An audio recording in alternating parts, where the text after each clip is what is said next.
शं वरुणः शन्नो भवत्पर्यमा शन्न इन्द्रो बृहस्पतिः शन्नो विष्णुरुक्रमः ॐ शान्ति शान्ति शान्तिः।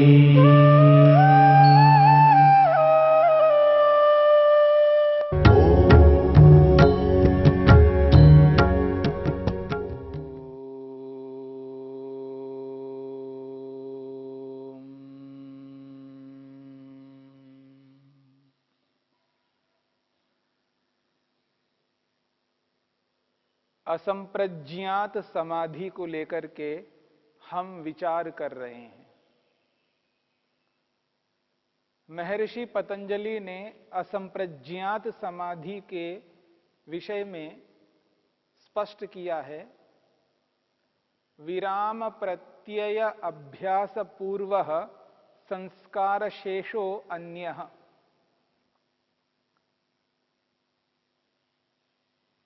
बार बार परवैराग्य का अभ्यास कर करके,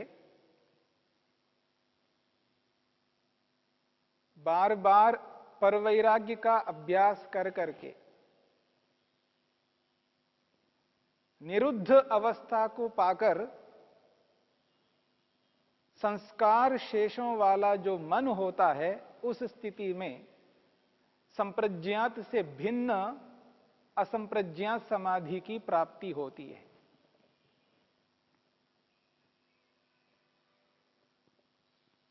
इस सूत्र में संस्कार शेषा एक पद आया है। संस्कार शेषा का अर्थ है संस्कार बने रहते हैं।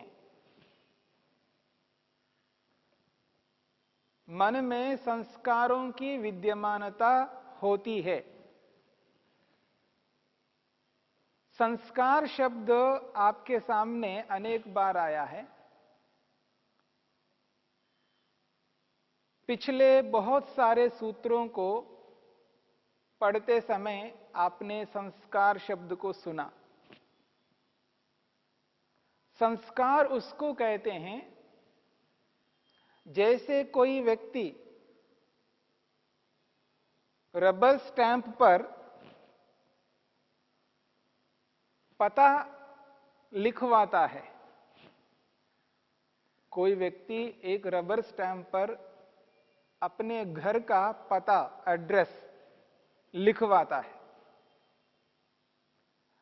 और जब कभी उसको कोई पत्र भेजना हो तो लिफाफे के ऊपर उसने उस रबर स्टैंप को लगाता है, मुद्रित करता है।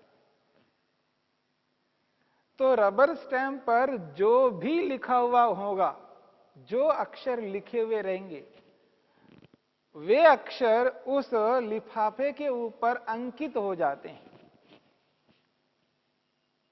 जैसा जैसा उस स्टैंप पर लिखा हुआ है, वैसा वैसा उस लिफाफे के ऊपर अंकित हो जाता है, मुद्रित होता है। वो जो अंकन है, उस अंकन को संस्कार कहा जाता है। ठीक इसी प्रकार से जो हमारा मन है, उस मन में अंकित होता रहता है। क्षिप्त अवस्था में जो भी व्यक्ति ने किया, मूढ़ अवस्था में जो भी क्रिया कर्म किया, विक्षिप्त अवस्था में जो कुछ भी किया है, वह सब मन पर अंकित होता है। उस अंकन को यहां पर संस्कार शब्द से कहा है। और असंप्रज्ञात समाधि की स्थिति में यह बात कही जा रही है कि मन कैसा रहता है, संस्कार शेषः, संस्कारों वाला होता है। मन में संस्कारों की विद्यमानता होती है। कौन से वो संस्कार हैं जो मन में रहते हैं? कौन से वो संस्कार हैं जो मन में रहते हैं? असंप्रज्ञात समाधि के लगने से पहले संप्रज्ञा समाधि लगती है और संप्रज्ञा समाधि से पहले जो वृत्तियां बनती हैं, जिन जिन अवस्थाओं में जो जो वृत्तियां बनती हैं, उन समस्त वृत्तियों के संस्कार मन में रहते हैं। क्षिप्त के, मूढ़ के, विक्षिप्त के संस्कार मन में रहते हैं। प्रमाण संबंधी, विपर्य संबंधी, विकल्प संबंधी, निद्रा संबंधी, स्मृति से संबंधित संस्कार मन में रहते हैं। पांचों वृत्तियों से संबंधित जितने भी संस्कार है वो सब के सब मन में रहते हैं। तीनों अवस्थाओं में, मन की तीनों अवस्थाओं में जितनी भी वृत्तियां बनती हैं, उन समस्त वृत्तियों के संस्कार मन पर पड़ते हैं, क्योंकि वृत्तियों से ही संस्कार बनते हैं। आपने पहले सुना है कि वृत्तियों से संस्कार बनती है। जैसे प्रत्यक्ष वृत्ति, मैं आपको देख रहा हूं, आंखों के माध्यम से मैं आपको देख रहा हूं, यह प्रत्यक्ष वृत्ति है। तो आपको देखने का संस्कार मन पर पड़ता है। इसलिए कभी किसी भी स्थिति में मैं इस संस्कार को उभार करके अनुभव करता हूं, स्मृति कर लेता हूं। जैसे प्रत्यक्ष वृत्ति का संस्कार मन पर पड़ता है, ऐसे अनुमान वृत्ति का, शब्द वृत्ति का, प्रमाण वृत्ति से अलग अलग प्रमाणों के संस्कार मन में पड़ते हैं। जब मिथ्या ज्ञान होता है, विपरीत उल्टा ज्ञान होता है, उसके भी मन पर संस्कार पड़ते हैं। जब विकल्प वृत्ति बनती है, उस स्थिति के भी मन पर संस्कार बनते हैं। जब व्यक्ति निद्रा लेता है, नींद लेता है, तो निद्रा के भी संस्कार मन में पड़ते हैं। ऐसे स्मृति के भी संस्कार मन में पड़ते हैं। तो मन की तीनों अवस्थाओं में जितनी भी वृत्तियां बनती हैं, उन समस्त वृत्तियों के संस्कार मन पर पड़ते हैं। वो सबके सब संस्कार मन पर रहते हैं। संस्कार शेषः कहा। और एक बात, मन की जो चौथी अवस्था है, एकाग्र अवस्था, उस एकाग्र अवस्था में वृत्तियां वैसी नहीं बनती हैं, परंतु उस एकाग्र अवस्था में जो जो समाधि लगाता है, संप्रज्ञा समाधि एकाग्र अवस्था में प्राप्त होती है। उस एकाग्र अवस्था में जो चार भेदों वाली संप्रज्ञा समाधि है, उन चार भेदों में जितने पदार्थों का साक्षात्कार दर्शन होता है, उनके भी संस्कार मन में पड़ते हैं।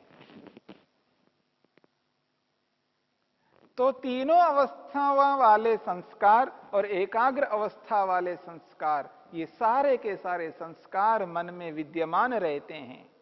संस्कार शेषा का ये अभिप्राय है। यहां पर कोई व्यक्ति यह न समझे, यदि संस्कार मन में है तो संस्कारों से फिर वृत्तियां बनेंगी, क्योंकि नियम यह है, संस्कारों से वृत्तियां बनती हैं और वृत्तियों से फिर संस्कार बनते हैं। तो जब ये संस्कार मन में रहते हैं, तो क्या ये संस्कार पुनः दोबारा वृत्तियों को उत्पन्न नहीं करेंगे? ये एक प्रश्न उपस्थित हो सकता है।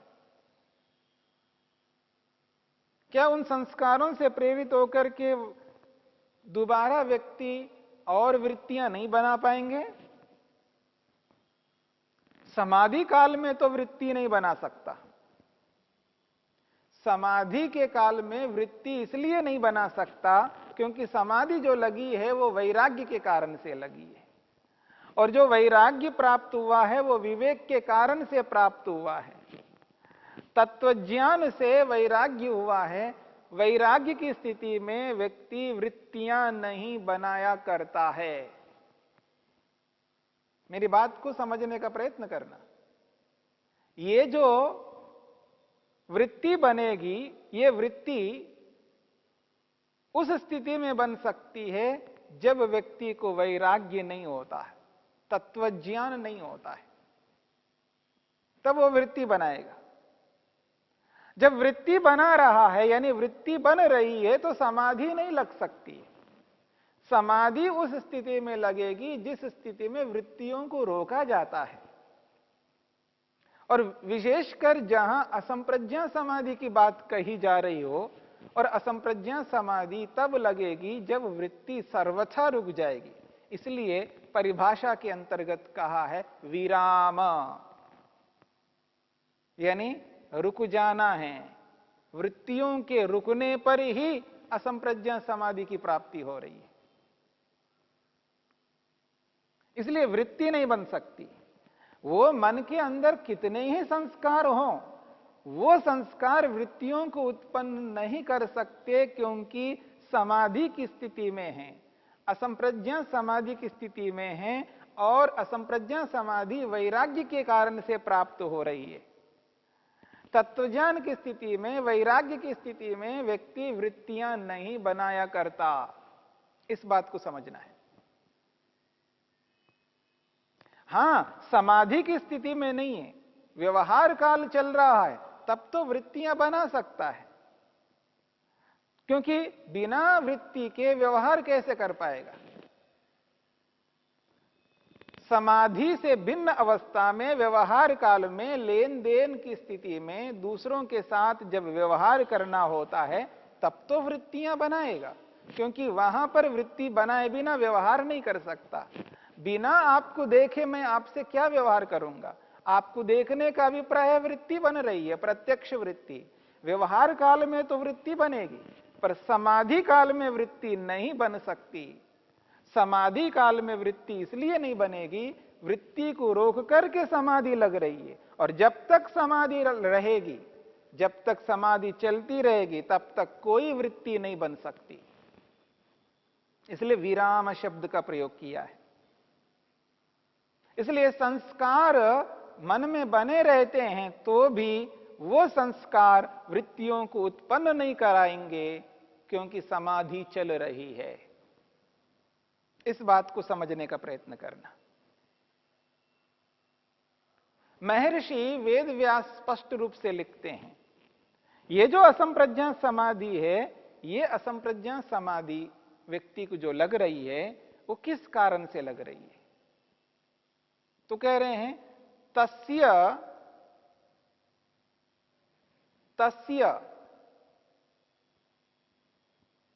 परम वैराग्यम उपायः। ये जो असंप्रज्ञा समाधि लग रही है, उसके संदर्भ में महर्षि वेदव्यास स्पष्ट शब्दों में लिखते हैं, तस्य परम वैराग्यम उपायः। तस्य कस्य? तस्य का अर्थ है उसका। उसका किसका? असंप्रज्ञा समाधि का। तस्य असंप्रज्ञात समाधे है। उस असंप्रज्ञा समाधि का जो उपाय है, वो परम वैराग्यम, पर वैराग्य उपाय है। तो जब असंप्रज्ञा समाधि का उपाय पर वैराग्य है, और पर वैराग्य की स्थिति में संस्कारों से वृत्तियां उत्पन्न नहीं हो सकती हैं। यद्यपि नियम है संस्कार वृत्तियों को उत्पन्न करते हैं, लेकिन समाधि काल में वृत्तियों को उत्पन्न नहीं कर सकते। व्यवहार काल में वृत्तियां अवश्य उत्पन्न होंगी। इसलिए संस्कार शेषः कहा है। तो पर वैराग्य असंप्रज्ञा समाधि का उपाय है। जिस प्रकार से अपर वैराग्य संप्रज्ञा समाधि का उपाय था, वैसे ही यहां पर वैराग्य को असंप्रज्ञा समाधि का उपाय स्वीकार किया है। अब देखिएगा, जब असंप्रज्ञा समाधि लगती है, उस स्थिति में मन रुका हुआ रहता है, मन का कार्य नहीं चल रहा होता है, क्योंकि निरुद्ध अवस्था का अर्थ ही यही है कि मन रुका हुआ है, मन का कार्य नहीं चल रहा है, मन कोई व्यापार नहीं करता, मन वृत्ति के माध्यम से व्यापार करता है और वृत्ति को रोका है, इसका अर्थ है मन रुका हुआ है। मन वहां पर रुका हुआ है। पर ये जो असंप्रज्ञा समाधि लग रही है, वो फिर कैसे लग रही है? यानी समाधि को मन करवाता है, समाधि लगवाता है मन। संप्रज्ञा समाधि में मन सहारा बना है समाधि को प्राप्त करने में। मन के सहयोग से संप्रज्ञा समाधि की प्राप्ति हो रही है। पर यहां तो मन रुका हुआ है, मन तो कोई कार्य नहीं कर रहा है, फिर भी समाधि लग रही है। यहां मन का सहारा नहीं है, मन का सहयोग नहीं है। मन का सहयोग यहां पर नहीं हो सकता, क्योंकि मन रुका हुआ है, मन का कार्य समाप्त हो गया है। फिर यह समाधि कैसे लग रही है? आत्मा को लग रही है। यहां आत्मा सीधा परमात्मा के साथ जुड़ जाता है। बिना सहारे के ही आत्मा परमात्मा का दर्शन कर रहा होता है, परमात्मा का साक्षात्कार कर रहा होता है। यहां आत्मा सीधा परमात्मा का जब दर्शन कर रहा है, उस स्थिति में वो निरुद्ध अवस्था रहती है, तो उस निरुद्ध अवस्था के भी संस्कार होते हैं। वो जो समाधि लगा लगा करके ईश्वर के गुण कर्म स्वभावों को वो अनुभव कर रहा होता है योगी, असंप्रज्ञा समाधि में ईश्वर के गुण कर्म स्वभावों का एहसास कर रहा होता है। एक एक गुण का जब प्रत्यक्ष कर रहा होता है, उस प्रत्यक्ष से जो उसको एहसास होता है, अनुभव होता है, उसका भी संस्कार पड़ता है। अब वह संस्कार मन पर पड़ेगा, क्योंकि वहां मन विद्यमान है लेकिन कार्य नहीं कर रहा है, और आत्मा के निकट होने के कारण से उसका प्रभाव मन पर पड़ता है। आत्मा के निकट है मन, कार्यान्वित नहीं है, पर वह विद्यमान है, क्योंकि मन के रुकने पर ही तो असंप्रज्ञा समाधि की प्राप्ति हुई है। वहां मन के रहते हुए भी वो कार्य नहीं कर रहा है, लेकिन मन वहां पर विद्यमान है और आत्मा परमात्मा का दर्शन कर रहा है, परमात्मा के आनंद का अनुभव कर रहा है। उस अनुभव का प्रभाव मन पर पड़ता है। ईश्वर के जो जो गुण, जो जो उसके कर्म, जो जो उसके स्वभावों को एहसास करता रहता है आत्मा, और उनका प्रभाव मन पर पड़ता रहता है। इसलिए निरोध संस्कार मन पर पड़ते रहते हैं, निरुद्ध अवस्था के संस्कार मन पर पड़ते रहते हैं। इस बात को भी समझने का प्रयत्न करना है।